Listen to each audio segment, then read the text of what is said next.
নমস্কার সবাইকে, আবার আমার রান্নাঘরে আপনাদের স্বাগত। আজকে একটা ইভিনিং স্ন্যাক্সের রেসিপি দেখাবো। সেটা হলো চিকেন বলস। বাড়িতে বোনলেস চিকেন থাকলেই খুব অনায়াসেই এটা বানিয়ে ফেলা যায়। হঠাৎ বাড়িতে কোনো গেস্ট এলে তো বোনলেস চিকেন থাকলেই ঘরে উপকরণ দিয়েই এগুলো বানিয়ে ফেলা যায় ইভিনিং স্ন্যাক্স হিসাবে। তো চলুন ঝটপট করে রেসিপিটা শুরু করি। আমি কিভাবে তৈরি করছি সেটা দেখতে থাকুন।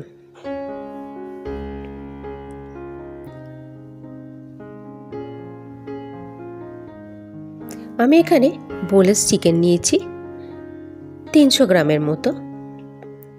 নিয়েছি গোটা আদা, রসুন, কাঁচা লঙ্কা, ধনেপাতা কুচি আর নিয়েছি বিস্কুটের গুঁড়ো। বাইন্ডিংটা ভালো হবে বলে নিয়েছি। আমি এখানে 300 গ্রামের মতো বোনলেস চিকেন নিয়েছিলাম। এবার এই চিকেনটা আমি একটা মিক্সি জারের মধ্যে দিয়ে দিচ্ছি।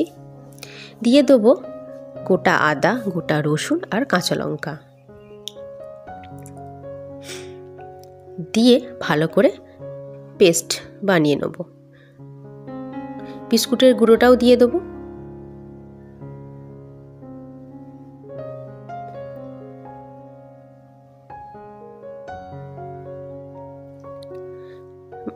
এবার একটা বোলের মধ্যে এই পেস্টটা ঢেলে নিচ্ছি।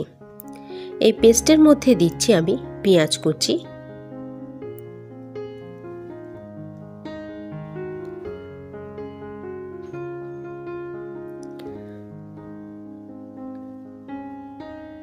দিচ্ছি ধনেপাতা কুচি,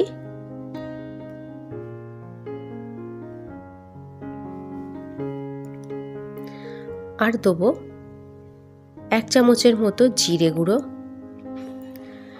গোলমরিচ গুঁড়ো দেবো 1 চামচের মতো, আন্দাজ মতো নুন দিলাম, আর দেবো লাল লঙ্কার গুঁড়ো, আর দিচ্ছি একটা লেবুর অর্ধেকটা রস আমি দিয়ে দিচ্ছি। দিয়ে এবার এটা ভালো করে মেখে নেব।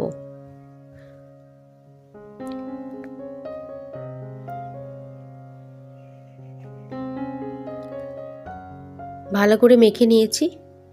এরপর আমি নিয়েছি একটা বাটিতে কর্নফ্লাওয়ার 1 চামচ আর 1 চামচ ময়দা নিয়ে এটাকে এবার গুলে নেব। এই গোলাটায় একটুখানি নুন দিয়ে দিচ্ছি। এবার জল দিয়ে ভালো করে গুলে নেব। অনেকক্ষণ ধরে গুলতে হবে যাতে এর ভেতর কোনো লাম্পস না থাকে। একটু ভালো করে গুলে নিচ্ছি। এবার এই চিকেনের মাখাটা হাতে নিয়ে গোল গোল করে বলের শেপ দেবো।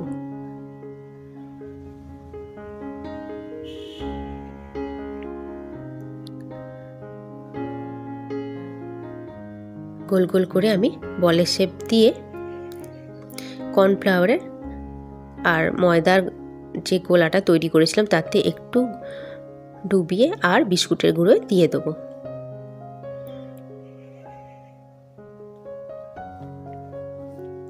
দিয়ে ভালো করে গোল করে নেব। আবারও একবার এই গোলাটায় ডুবিয়ে আবার বিস্কুটের গুঁড়োর মধ্যে দিয়ে দেবো। এতে বাইন্ডিংটা ভালো হবে, তাতে তেলে দিলে এটা ফেটে যাবে না। দেখুন আমি একটা তৈরি করে নিয়েছি। এরকম করে আমি অনেকগুলো বল তৈরি করে নিয়েছি। এবার কড়াইতে তেল বসিয়ে দেবো গরম হওয়ার জন্য।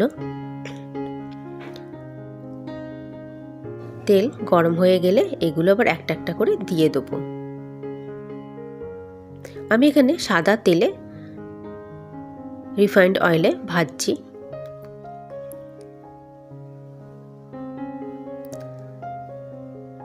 হালকা আঁচে এগুলো ভেজে নেব।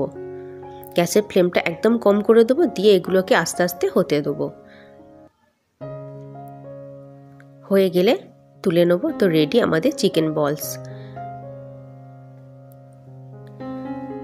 বাড়িতে হঠাৎ গেস্ট এলে অনায়াসে এটা বানিয়ে দেওয়া যায়। তো আমার ভিডিওটা কেমন লাগলো অবশ্যই জানাবে কমেন্ট করে। পারলে আমার চ্যানেলটাকে সাবস্ক্রাইব করে আমার পাশে থাকবে। ভিডিও যদি ভালো লেগে থাকে তো প্লিজ লাইক, শেয়ার, কমেন্ট। আর এই ভিডিওটা কে কোথা থেকে দেখছো অবশ্যই জানিও, তাহলে তোমাদের ধন্যবাদ দিতে আমার সুবিধা হবে। তোমরা সবাই ভালো থেকো, সুস্থ থেকো, আর আমার সাথে থেকো, আর আমার পাশে থেকো।